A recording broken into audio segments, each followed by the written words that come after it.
So when you were a child, what did you envision the Tooth Fairy looking like? Well, when I was a child, I envisioned the Tooth Fairy looking like, here's the interesting thing. I'm not quite too sure what I envisioned the Tooth Fairy looking like. Probably, probably female, small, wings, pink, probably. But by the way, I mean, this is the cool thing about making the movie, is that we get a chance to deliver to the world our version of the Tooth Fairy that's never been seen. We all have thoughts of what the Tooth Fairy or a fairy may look like. So I'm pretty sure that children all around the world never envisioned me as a Tooth Fairy. So the goal is to create a good movie with a great, powerful message, one that can make people laugh, and just remember the magnitude and the power that we have and the responsibility of delivering our version of the Tooth Fairy. So I think we did a pretty good job. I think so too. It was a good one. And actually, Julie's version was very similar to yours. Oh, the answer? Oh, no, the small pink female. Right, right. What was a typical exchange rate for a tooth when you were a child?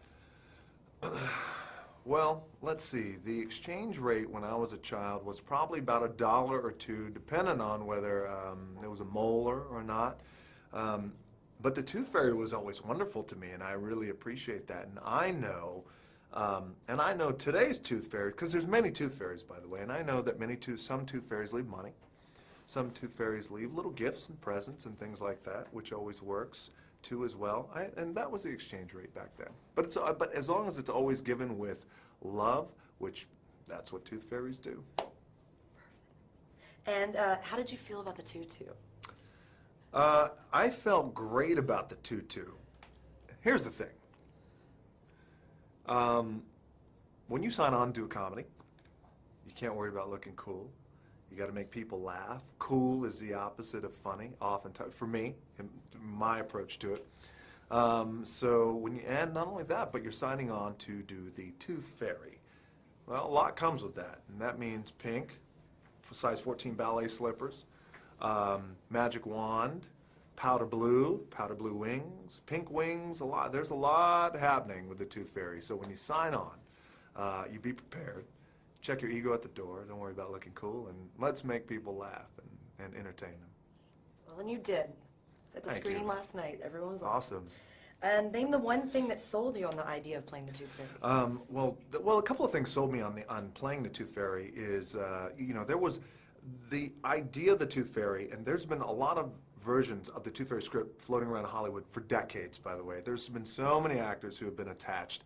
When it finally came to me, well, first of all, it came to me about 4 or 5 years ago, and then it floated away from me and went to another actor who at that time was a pretty good comedic actor who had great success in comedy at that time. And at that time, I didn't have success in comedy. I get it, no problem. As soon as it came back around, Fox Studios had bought it to me, and I wasn't letting it go. I mean, I grabbed onto that thing, and I put lock and chain on it, and I held on with every fiber of muscle, and I was like, I'm not letting this go, and we're going to find a great story, great director, great actors. I believe in this is going to be awesome.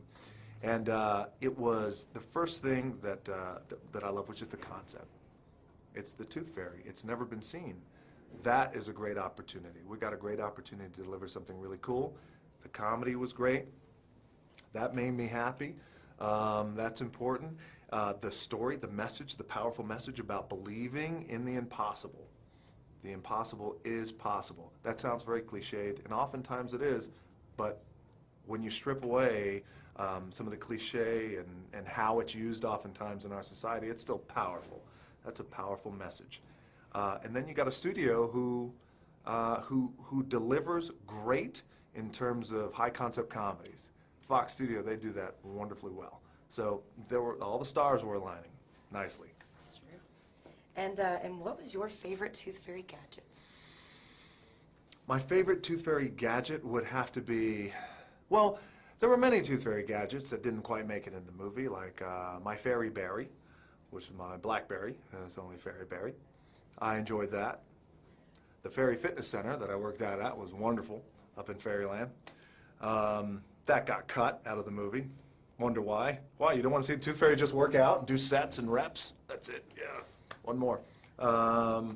I would have to say probably the amnesia dust. I always go back to the amnesia dust. I love the amnesia dust, and if I could, I've had some ex-girlfriends in the past, and I've said some pretty absurd things to them in arguments, and which we've all been in that position. So I've said some things at the moment I left it, and I was like, oh, geez, I'm in trouble. I'm so sorry. I didn't mean to say that. So if I had that amnesia dust just to keep throwing on them, by the way, we'd be billionaires if I could make that.